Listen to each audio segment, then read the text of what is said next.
Зимой всегда слушали радио, да, которое оповещало. Когда слышишь, говорит Нившевская средняя школа, мы сразу 7 часов уже вскакивали, сегодня не учат, одеваем, берем лыжи и идем кататься. Да. То есть были актированные Были дни. актированные дни, да. А помните, как это объявляли, вот, текст объявления?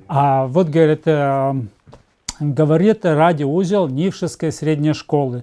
Сегодня из-за сильных морозов минус 33 градуса в Нившевской средней школе не учат с 1 по 10 класс.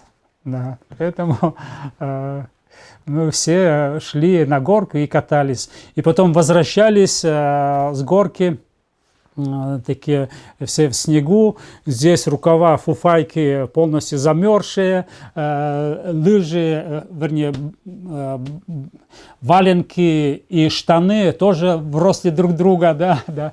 И потом, когда еще маленькие были, дедушка нас поднимал прямо на печку вместе с лыжами, и там отогревали, давали черный хлеб, чашку чая, и вот таким образом на печке отогревали нас.